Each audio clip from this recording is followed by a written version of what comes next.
We did it! 100 episodes of Teach Taskbox Inspire. And to celebrate, I'm giving away 5 amazing prizes between September 29th and October 6th. One winner is going to get a full year of Teach Taskbox Inspire membership.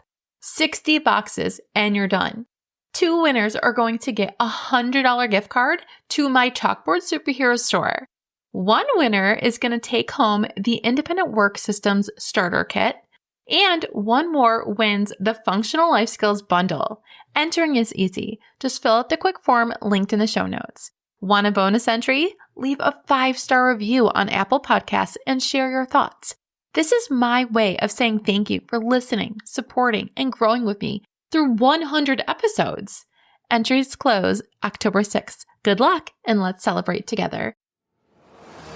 Hey, special educators. Welcome to Teach Taskbox Inspire, the podcast dedicated to making your job as a special education teacher easier by making your instruction more fun for you and your students.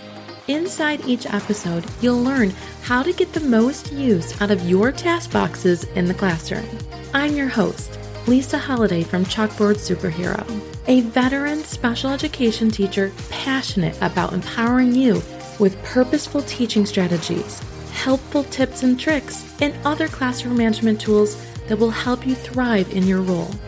Let's get started with today's episode.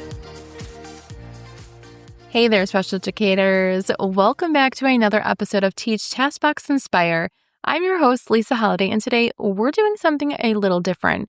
Instead of just talking about classroom strategies, I really want to dig into something that every single teacher I know struggles with: burnout.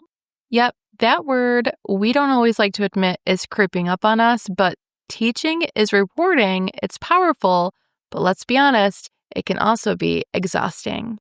Between lesson plans, data collection, behavior management, and supporting all of our students' needs, it's no wonder so many of us end up feeling overwhelmed. But here's the good news. The tools we already use in our classroom, like task boxes, aren't just for student success.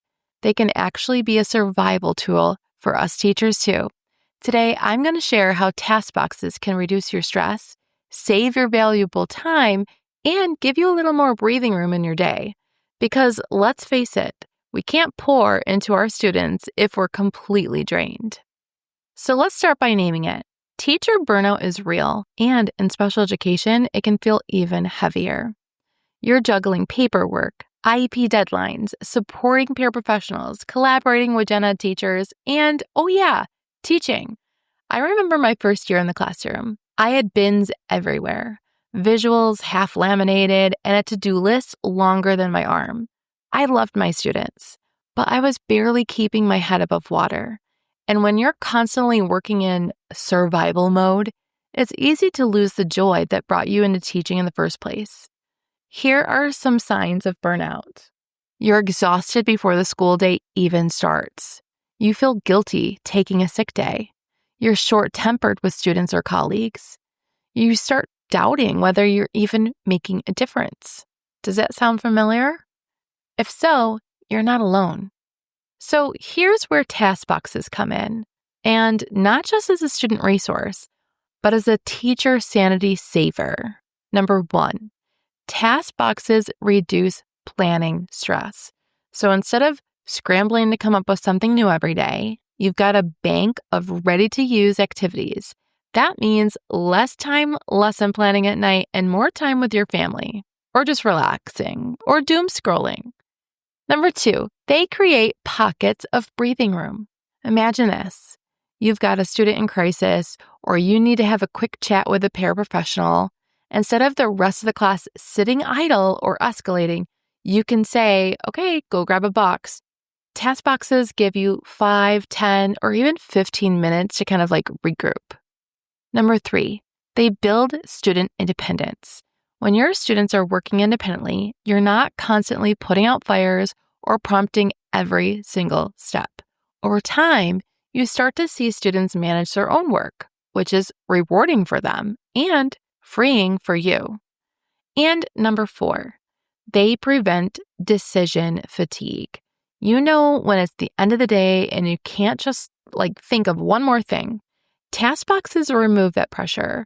You don't have to make a choice on the fly. You've already got something concrete, structured, and effective sitting right on your shelf. Let me share a quick example. So last year, I had a day where 3 students melted down right before lunch. I had a parent email waiting for me, and my TA called in sick. It was total chaos. The only reason we got through that day, task boxes.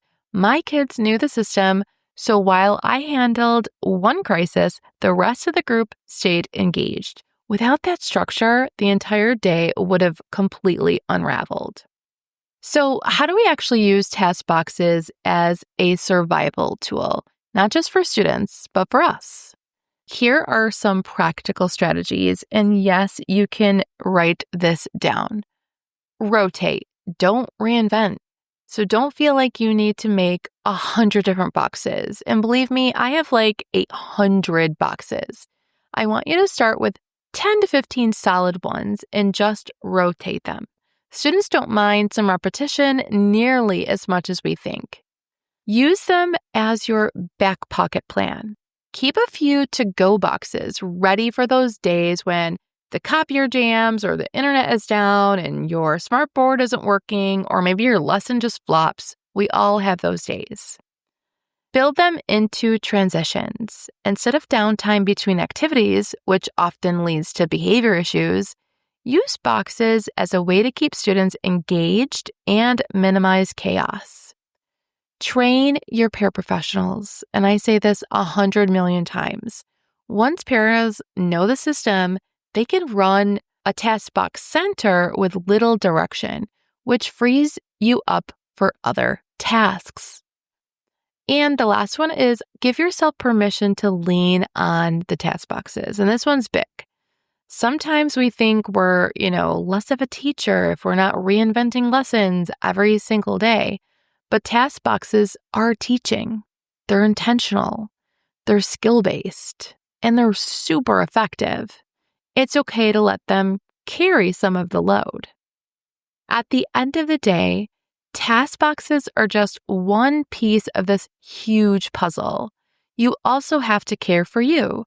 Burnout prevention isn't just about classroom tools, it's really about setting your boundaries. So say no when you need to. Take your lunch break. Protect your planning time. Step outside sometimes for a breath of fresh air. Remember, the best gift you can give your students is a healthy, present, and energized teacher. So if you're feeling that creeping sense of burnout, try shifting how you see your task boxes. They're not just another student activity. Think of them as your survival kit. They save you time. They give you space. And they bring back some balance to your day. If this episode resonated with you in any way, I'd love for you to share it with a fellow teacher who might be struggling right now. And if you want to dive deeper into building your own taskbox system, you can always check out my Teach Taskbox Inspire membership because, of course, taskboxes are done. Thanks for tuning in, friends. Take care of yourself, take care of your students, and remember, teaching is hard, but you're not alone. Until next time, guys. Bye-bye. Thanks for tuning in to this episode of Teach Taskbox Inspire. I hope you've gained some tips and motivation to fuel your week ahead. If you're ready to explore more strategies for empowering your students as independent learners, be sure to dive into my free training at chalkboardsuperhero.com/training. And don't keep all this knowledge to yourself. Share this episode with your special education teacher friends who could use some motivation and inspiration. One more thing before you go. If you're finding this podcast helpful and want to show support, head to Apple Podcasts and leave your rating and review. Until next time, keep teaching, taskboxing, and inspiring.